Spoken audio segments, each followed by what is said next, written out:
Streaming from the 22 News Broadcast Center. This is 22 News at 4 p.m. Digital Edition. Hey, good afternoon.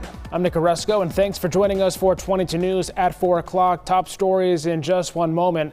Actually, a top story is a weather alert that was declared for some icy conditions possible for later tonight and into tomorrow morning. With more on that, let's bring in 22 News Storm Team meteorologist Brian Lapis. Yeah, this is not going to be a huge icing deal, but it's going to be just enough to make roads slippery here this evening.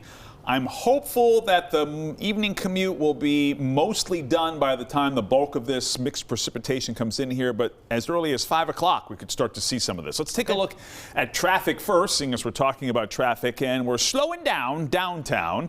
I-91 south and the usual spots. South end of downtown is slow, and a little bit of a backup there on I-291. Otherwise, the Pike looks good, and 91 north of the Pike also looks fine. Temperatures right now are close to freezing. Thus, the concern for some freezing rain a little bit later on. Orange at 33, 32 in Northampton, 33 Westfield, 35 Springfield, 34 in Greenfield, and we're above freezing right now in the Berkshires. There's a winter weather advisory everywhere for western Massachusetts, which I'm about to show you in just a second. But bottom line is that we've got some light precipitation coming in with temperatures near freezing here, warm air over top of cold ground, and that's going to result in some freezing rain. Thus, the winter weather advisory for Hamden, Hampshire, Franklin, and Berkshire County until 10 o'clock tomorrow morning. So not a widespread, not a major problem with icing here this evening and tomorrow morning, but enough to slow you down. We'll track it with our 22 News Storm Team Skycast.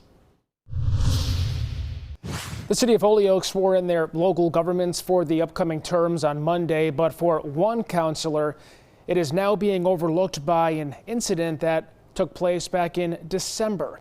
On December 20th, Massachusetts State Police observed Holyoke City Councilor Israel Rivera speeding, running a red light, and when he was pulled over, they determined that he was driving under the influence of alcohol. In the meantime, he was not only sworn in for another term as a city councilor yesterday, but was elected as vice president of the council. Tonight at 5, we'll have the letter two unions representing Holyoke police officers have sent to Mayor Joshua Garcia and the city, as well as the council president. Now, Rivera is expected to be in court on January 26. The Springfield Police Firearms Investigation Unit recovered 164 illegal guns in the city last year. That marks a record high. So far this year, city officials say law enforcement have already seized at least 5 illegal guns, which have also led to multiple arrests and drugs seized. Springfield Police Superintendent Lawrence Akers is praising the police unit's work. He also released a statement saying in part, quote, "Our firearms investigation unit continues to build on its success with a record number of illegal guns taken off the street." Massachusetts logged a record high seatbelt usage rate in 2025 with more than 85% of people buckling up. According to the Office of Grants and Research, this is the third consecutive year we have seen seatbelt usage rise, beginning with a jump back in 2023 to 2024 by nearly 5%. Now, despite the rise, Massachusetts is still behind in seatbelt usage rates compared to other states, with the national average being over 90%. As the Commonwealth moves through peak flu season, the Massachusetts Department of Public Health has reported very high flu levels here in our state. The Massachusetts DPH says influenza has led to the deaths of 3 pediatric patients and 29 adult patients. According to the DPH, thousands of residents have become ill, forcing them to miss work, school, and other activities. Each day last week, there were nearly 9,000 emergency department visits statewide. The DPH is also reviewing 2 possible COVID-19 associated deaths and 1 RSV associated death in those younger than 18 years old.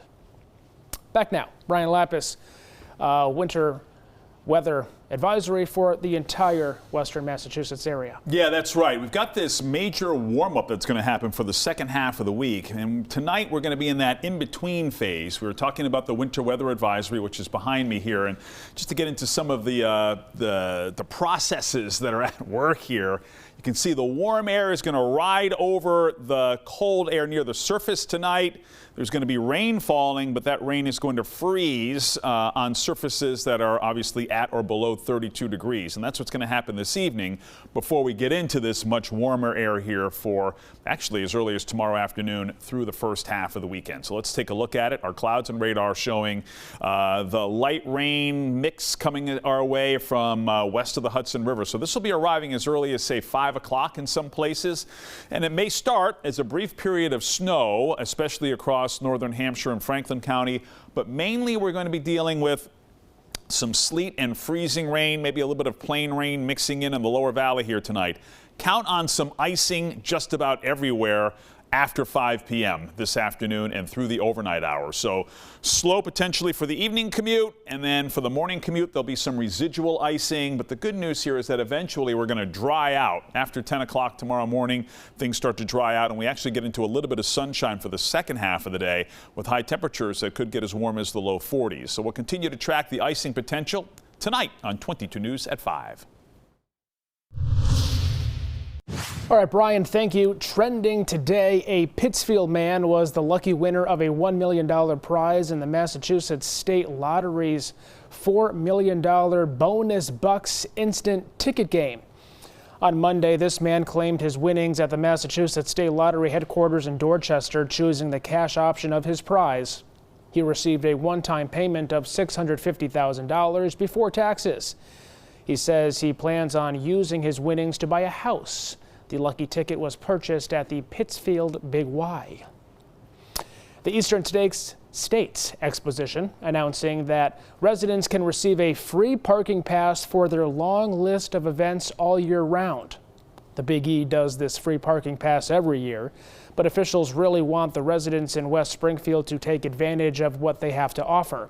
The Big E doesn't just put on the iconic fair, they also host more than 100 events each year, including 8 this month, like the Springfield Bridal Expo and the Poultry Congress Show. Big E officials want to make sure people can enjoy it without having to worry about parking, which is $5 for non-residents. The Springfield Museums has appointed Nina Antonetti as Vice President of Advancement. In her new role, Antonetti will lead strategic development and direction for the museum's philanthropic efforts. She brings over 20 years of senior leadership experience in fundraising and has previously held positions that underscore her expertise in advancing mission-driven organizations. She previously served as the Chief Advancement Officer at the Mount Edith Wharton's home in Lenox.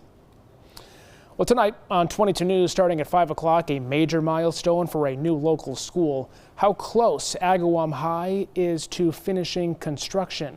Plus reassurance for Massachusetts families as the state avoids disruption to millions in federal child care funds amid a national freeze. And GameStop closures are hitting western Massachusetts, with some stores shutting their doors. Brian? Traffic is slow downtown right now, as it usually is. You can see the backup is actually building onto 291 and north of downtown on I-91. Otherwise, traffic is in good shape. Plan on some icing here tonight and tomorrow morning with some freezing rain arriving as early as, say, 5 o'clock this afternoon. We'll update you on the icing potential and the potential for 50-degree heat before the end of the week on 22 News starting at 5. 50-degree heat. Wow.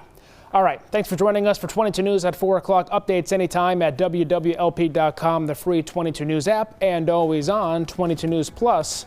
We'll see you tonight, starting at 5.